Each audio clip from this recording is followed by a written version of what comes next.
Good morning. Welcome to Meditating with John Vervaeke.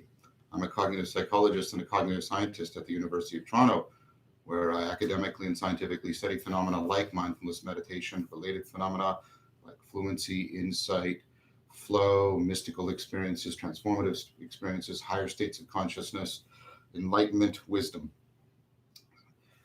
So this course is based on a lot of that work, but it's also based on the fact that I have been practicing Vipassana meditation, metta contemplation, and Tai Chi Chuan for over 29 years and teaching them professionally for close to 20 years. So welcome. But as I mentioned, this is a course. So if you're joining us for the first time, you're welcome to stay. But every Monday is a Dharma day. Every Monday I teach a new principle, a new practice, and we usually do a direct experiential exercise of it. So if you want, you can go to links in this video and you can go into the notes of this video and find links to previous sits and also previous lessons. There's a special playlist of just the lessons, so you can catch up. And so as I mentioned, on Mondays is Dharma Day, Tuesdays through Friday, including a day like today, is a sit day. We meet. I do sometimes a bit of review. I'll do a bit of review today. And then we sit together, and then there's Q&A. In fact, there's Q&A at the end of every class, Monday through Friday. The Q&As on the sit days, Tuesday to Friday, tend to be a little longer, except for Thursday, because we have a very hard closing time on Thursday. We have to end right at 10 at Thursday. So as I said, welcome. So yesterday I reviewed how to apply the 5 factors of inquiring mindfulness when you're working on your distractions. Today, I want to review something I talked about on Monday, which is dealing with the hindrances. And so the idea of the hindrances is not things that are happening in your practice that are disruptive to it, but things that are disrupting your attempt to do your practice. And I mentioned that there's sort of 2 kinds of resistance to practice that we face. One is a very active resistance. You're sort of getting this, no, don't. Like I said, so that might be something that goes back to trauma or some deeper issues that need to be explored therapeutically. And so, again, I don't know you. That might be something you might want to consider exploring. Often, though, it's something that we can deal with more directly by this practice of you're already meditating. And what that means is when the resistance comes up, don't meditate, then immediately apply the 5 factors of inquiring mindfulness to it, right? Perhaps direct metta towards it, and so that you find yourself already in the practice, already meditating, and then it's you sort of slowly transition into your seated practice in some fashion. So that technique of you're already meditating is how we try to deal with that very active resistance. Now, the more insidious kind of passive resistance is when I should meditate, and our motivation just sort of leaks away from us, and we just go into a bit of a fog, and we drift off, and we think about doing other things. And so that is something that you have to have built up sort of significant habits to counteract. And the way we do this is what's called the 3 jewels or the 3 refuges, which are sort of the core of Buddhism. Again, I'm not trying to convert you. I don't even think I myself am a Buddhist. But what are these 3 practices? Well, it has to do with the Buddha, the Dharma, and the Sangha. The Buddha is not sort of venerating or worshiping Siddhartha Gautama, although learning about him and reading, what he has to say can be very helpful. Remembering the Buddha is to keep, I would suggest keeping a journal where you try to remember moments where you had an existential insight, especially about yourself as opposed to other people, right? A moment where you came into mindfulness sort of spontaneously and deeply. Moments when you remembered the practice and applied it. These are all moments when your inner teacher is making itself present to you and present through you. And so by noting those and remembering them and reviewing them periodically, now there's a danger here about narcissism and, look at how special I am. So you have to keep that in mind. You have to approach this as always, right, with humility, always with humility, but celebrating in an appropriate sense. It's called watering your Buddha, this sense of the inner teacher. So the inner teacher is more and more invited to be more and more present to you and through you until eventually, like the way when somebody's learning a sport, they imitate their coach, they internalize the coach until eventually they don't need the coach because the coach and them have been integrated into their awareness and their skill. So grow your Buddha. Dharma, these are, like when I'm teaching you, that's Dharma. Learning about this, reading books about mindfulness. If you're interested in the broader framework, reading books around Buddhist philosophy or Buddhist ritual practice. So the more you can learn, the more you keep learning, and the more your brain associates the practice with learning and opening up the field of its capacity to make sense of things, the more the brain will pick up the motivation to continue the practice. And the third is the Sangha. This is also Sangha. We're meeting together with other people. We're talking. So human beings are incredibly sociocultural animals, so much so that this tends to be a reliable factor. And we're trying, because we're setting this up the way we're doing, we're trying to create a community, a Sangha around it. We're going to try and do what we can to keep it going. Because, right, if you are practicing in sort of totally isolated fashion, chances are within about 5 weeks, you won't be practicing this anymore. It'll just erode away. But if you meet with other, and this was, people know this, going to temple, going to mosque, going to church, right? But if you regularly meet, or Weight Watchers, right? If you regularly, or AA, right? If you regularly meet with other people and, right, they, right, encourage you, they correct you, they inspire you, they give you a sense of belonging and connectedness. They make you realize that you're not isolated and alone. Your problems aren't overwhelming because they're not so idiosyncratically specific to you. There's multitudinous ways in which belonging to a Sangha keeps you going and keeps the practice. Now, the difficulty, of course, with this is finding a Sangha, a group of people that you have good reason to trust. And so that has to be the people you choose to Sangha with. That has to be done with, with careful reflection, insight, and some at least good evidence, preliminary evidence at least, that these people are trustworthy to enter into a Sangha with. And hopefully that is emerging at least virtually right now, because of course a physical Sangha is not possible for us right now. So the three practices, right, for dealing with hindrances, cultivate your Buddha, cultivate the Dharma, cultivate the Sangha. Those are the things that will most keep you going in the practice.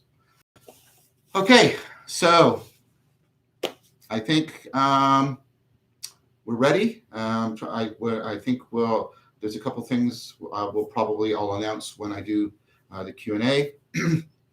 But other than that, please get yourself comfortable. Set your phones to do not disturb. And we'll begin when I say begin.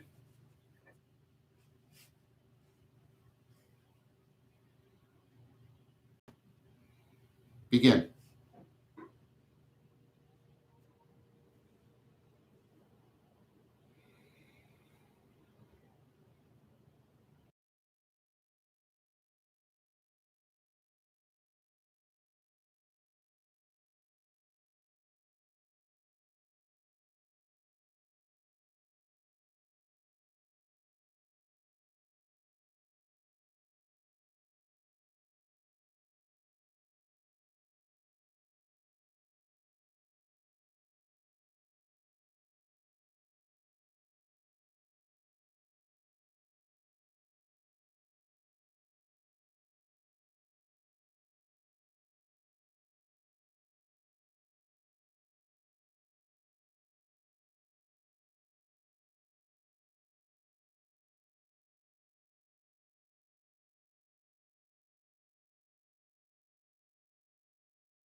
Slowly come out of your practice, trying as best you can to integrate what you cultivated in your practice with your everyday consciousness and cognition. How you come out of your sit is part of the practice. So we have some questions we will address. This is from last week. Amar has brought it in for us from Austin Collins. Should I have any conscious thought of my own during meditation in general, or should all of my focus be just on my breath? I can't tell if I'm actively preventing thoughts. I know that's wrong. Don't try to prevent thoughts. Just try and focus on, like I said, focus on your breath. So center stage the majority of your attention. However, as I've mentioned before, and this is the idea of the raft in Buddhism, right? The thing you put together to get across the river, and then once you're across the river, you let it go. You're going to have to engage in inner coaching. I mentioned the coaching earlier at the beginning today. So very often you're going to have to talk to yourself in order to do the practice, right? Centering, rooted, looking, like all of these inner things you're talking to yourself, and that those don't count as distractions or a kind of conscious thought that you're trying to expunge. They are the raft. That inner teaching is what you do in order to get engaged in the practice, and eventually, but don't hold on to it too tightly, right? Eventually, you won't need to talk to yourself to do the practice. You'll just be able to do the practice, and that's really important. So don't try to be forcing thoughts out. Don't sort of frame it. My goal is to make my mind empty. What you're trying to do is follow the whole of your breath and have center stage majority of your attention on your breath, but you will have conscious thoughts insofar as you are using them as an inner coach until eventually you internalize it enough that you won't need to talk to yourself. So, when I do Tai Chi now, I don't have to talk to myself at all. But when I was first learning it, I had to sort of note and remind myself, okay, do this, then do this, then do this, right? And then eventually it gets internalized and it goes from something you're speaking to a way in which you're seeing and inhabiting your mind and body. Andra Barrier, this is also from the Q&A, the live Q&A. When talking about thinking in images, does that involve memories? Yes, it does. Should I apply the same methods from yesterday's lesson when random memories come up? Yes. Memories and mental time travel is a version of monkey mind, and you should definitely apply the same things to memories that come up. Phil Messina, how do we know how long to meditate for? So good learning, this comes from Vygotsky, one of the great developmental psychologists, second only to Piaget, which he called the zone of proximal learning or the zone of proximal development. And you always want to be challenging yourself. So if you can just sit and you don't have to make much use of all of the practice to keep going, then you're not sitting long enough. You should sit to the point where you have to really engage your skills. You have to engage the practices. You have to engage the principles in order to keep going for at least 5 or 10 minutes. So you do most of your learning when you're facing that challenge. Remember when we talked about finding your flow? You want the demands to slightly exceed your skills, because that will actually make your skills grow. If you are just sitting where it's easy or comfortable for you, your skills are equal to your demands, and very quickly your skills will exceed your demands. And not only are you not learning and educating and growing, you will start to fall into a kind of deep boredom with the practice. And that boredom can either prevent you from practicing, or it can, in a kind of insidious way, go into the sort of pleasant calmness of meditation, and you can get this kind of dull contentedness that the Buddha warned about as one of the really deep dangers in these kinds of practices. Simon Gedek Hermanson, do you have any active breathing meditations you'll be speaking on, recommending in the future? I really enjoy box breathing, for example, and some pranayama breathing. Yes, when we finish the course and perhaps in ways in which I'm going to continue on, the Sangha as helping people cultivate and hone this practice within an ecology of practices. I'll be teaching a couple of basic pranayama techniques. Nick Kennedy. Hi, Nick. This pandemic means I have very few strangers or casual acquaintance to recall and meta. Can we use people from out of the past? Most definitely. Most definitely. As long as your memory of them isn't just sort of what's called semantic memory. As long as your memory of them isn't just sort of, facts about them. It has to be episodic memory. It has to bring with it, right, sort of a sense of their lived presence. I guess it's imaginal. I get that, but that sense, that you're not just recalling, but reliving their presence. So if that person from your past works that way, then please use them. Karima, hi Karima. It's always good to hear from you. Can you give us more verbs for sensing? So I'm not quite sure what you mean. You might mean like hearing or listening and noticing the difference from hearing and listening. You might pick up, or are you talking about like within the flow? So you might be picking up a tingling and tightening and tempo and warming and cooling, quickening, slowing, resisting, smoothing. So there's all kinds of different interoceptive verbs you can bring to bear. I hope I don't know which way you were asking me, so I hope that covered one of them at least. Philip, 86 MYT. Often my distractions are caused by trying to follow these instructions. If it gets too much, I just stop following and wait as they play out until the lake eventually calms down. Pros or cons for this? Yes. So, you don't want to be pushing this until, I'm not quite sure what it would mean by it gets distractions. If it's triggering a lot of distractions because you're putting so much effort into it, you're losing the befriending, if I'm understanding you correctly.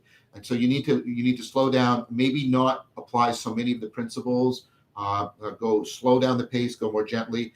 And if you start to get distracted, first of all, do the 5 factors of inquiring mindfulness on the distraction. And then, as you say, try, right, when you get to a place where you can let that go, it dissipates, and you can return to your breath. The mad truth. If after turning to a thought it disappears, but there is residual feelings, emotions, should we meditate on those or just return to the breath? Excellent questions. Meditate on those. Meditate on those. Notice what it's like to encounter those feelings and emotions without the inner description or accompanying inner speech. But yes, definitely meditate on those. Excellent. Great question. Jet Black. During the rooting protest, my right-hand side flows much more readily than my left. In a previous session, you mentioned body armor. Do you have any recommended reading? Yes, a good book on body armor and how it fits into this from a really good transpersonal perspective. In many ways, I prefer this transpersonal perspective to people like Ken Wilber, which is Michael Washburn's The Ego and the Dynamic Ground, and get the revised edition of The Ego and the Dynamic Ground. I think it's a really excellent book. And if that transpersonal psychology starts to interest you, take a look at the work of Jorge Ferrer. He's got a book called Revisioning Transpersonal Psychology, and then he's got an excellent anthology called The Participatory Turn. So that sort of, you could go through that art, take a look at Washburn, especially for the specifics of the body armor, and then setting this into a more encompassing understanding of transpersonal psychology. Dennis Mantis, not sure I'm doing meta correctly. I am using the mantra, but don't seem to elicit many feelings, sensations, or emotions. At times it may feel almost as numbness. Well, that, as I mentioned, that happens for people. So the numbness means, it can mean a lot of things. Sorry, that was too grandiose, too pretentious. Because, there could be, like I say, there could be trauma, there could be issues from your past. There's lots of stuff that could be happening to you. So I don't know that, but sort of a statistical norm is that people have been they have sort of over-identified with one particular aspect, way in which they are in the existential mode. And so it takes time to open up and noticing the numbness. And I'm not trying to insult you. Please, I care to help you, right? So paying attention to the numbness and sitting with it and trying to feel like as much as you can, just what's your mind and body doing in this? And how might this be in the background, right, as you're moving around the world? And how would it dispose you to see yourself and see other people, right? And then what can sometimes happen is people will sort of snap into a situation in their mind where they're confronting people and they feel in contrast what it's like. So try that. See if that gives you any progress, and remember, befriend yourself. And if it doesn't, come back and ask the question again. Maybe reframe it a bit as you try to do this practice, and I'll try and lead you through. This is a fairly challenging thing that many people do face, and that's why I did mention it when I was teaching you metta.